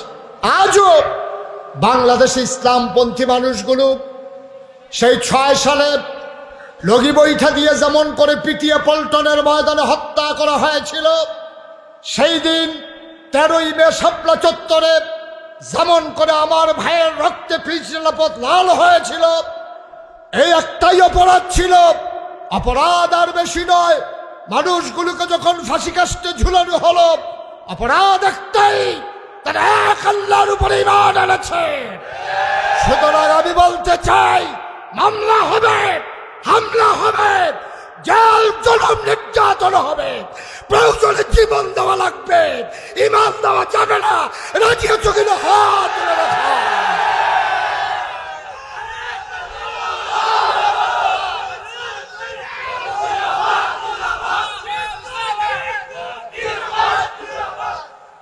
সবাই পড়েন আমিন। সুতরাং আপনি যে মুসলমান হয়েছেন, আপনি পরীক্ষা ছাড়া জান্নাতে চলে যাবেন, এটা আপনি আশা করেন কেমনে? কেমনে আশা করেন? আরে পরীক্ষা ছাড়া তো 2-এর 3-তে উঠুন যায় না। 2-এর 3-তে উঠতে যদি পরীক্ষা লাগে, আর দুনিয়াতে জান্নাতও যাইবেন, চিটারি করবেন, বাটফারি করবেন, সুদ খাইবেন, মদ খাইবেন, লাল ঠেলতে তো আরেকবার ভিতরে ঢুকে লাইবেন, তারপরে আবার জান্নাতও যাইবেন না। এই আশায় দোহানবাহী খাইতে আছে। এত সুজা মনে করছেন মিয়া? এত সুজা? বাটফারি চিটারি যত জাতের আছে সব আমরা আছে নাকি নাই? সুদখুর, ঘুষখুর, মদখুর, কেমন আজব কারবার, কেমন আজব কারবার। একটু বিবেক কার খাটাইয়ে চিন্তা করেন। দিয়ে দাও, আল্লাহ যখন কবুল করবে করবে, আল্লাহ যেন কবুল করে। সবাই পড়ো আমিন। আজকে 33 বছর আমি মাহফিল করি। 33 বছর মাহফিলের জীবনে মাহফিল করতে করতে একটা অভিজ্ঞতা হয়ে গেছে। এখন মাহফিলে কদম দিলে মাহফিলটার ওজন বুঝি, মাহফিলটার ওজন কত। আজকের এই মাহফিলে কদম দিয়া আমার মন সাক্ষী দিয়েছে তোমাদের মাহফিল আল্লাহ কবুল করে নিয়েছে। একটা লুকো আমরা চলে যাব না। এই কবুল হওয়া মাহফিলটাতে আমরা সবাই মিলে দোয়া করব। দরকার আছে নাকি নাই? কথা কোনো দরকার আছে নাকি নাই? আমাদের অনেক গুনাহ জমা হয়ে গেছে, আজকে আমরা আল্লাহর কাছে মাফ চাইব। দরকার আছে নাকি নাই? আল্লাহর কাছে মাফ চাইব। সবাই আমরা তওবা করব এবং মাফ চাইব। এর আগে যেহেতু একটা হাফিজি মাদ্রাসা, নুরানি মাদ্রাসা এবং এতিমখানা সহ আছে, এই ছেলেগুলা 3 বেলা খায়। আমার এখানে একটা এতিমখানা আছে, আপনাদের লোক দাওয়াত দিতে গিয়ে দেখে আসছে। আমি বিকাল সময় এতিম বাচ্চাদের দিকে তাকাইয়া দেখি ওরা কি করে। যার বাপ আছে তাতে এই বাপতে বিস্কুট করে তাকাই থাকে, তার আব্বাও নাই, আসেও না, টাকাও সে নিতে পারে না। এতিমগুলা হ্যাঁ, এটা কি করলেন আপনারা? তওবা করে যাবেন না? একটা লোক উঠেন না দয়া করে, তওবা করে তারপরে আমরা যাবো ইনশাআল্লাহ। সবাই করা আমিন। এই এতিমখানা মাদ্রাসায় একটা ছেলের মাথায় আমরা পাগড়ি পরালাম। মাদ্রাসাটা যেন সুন্দরভাবে চলে। এখনো টিনের ঘর মাদ্রাসা আছে খুব কম, এটা একটা ভবন দরকার, মাদ্রাসাটা আগানো দরকার। অ্যাটাচড বাথরুম দিয়ে সুন্দর করে একেবারে 1 ক্লাস মাদ্রাসা বানাই ফেলবেন ইনশাআল্লাহ। কেউ একজন আছেন যে হুজুর আব্বা আম্মার নামে ইয়াতিম বাচ্চাদের জন্যে যেই জায়গায় নবীজি বলেছেন, কেউ যদি এতিম বাচ্চার মাথায় হাতটা বুলায়, বুলানোর সাথে সাথে তার মাথায় যতগুলো চুল আছে হাতের নিচে পড়লো, ওই পরিমাণ সওয়াব আল্লাহ তার আমল নামায় দিয়ে দেবে। সুবহানাল্লাহ বলবেন না? আল্লাহ বলবেন না? আল্লাহ বলবেন না? আল্লাহ বলবেন না? আল্লাহ বলবেন না? আল্লাহ বলবেন না? আল্লাহ বলবেন না? আল্লাহ বলবেন না?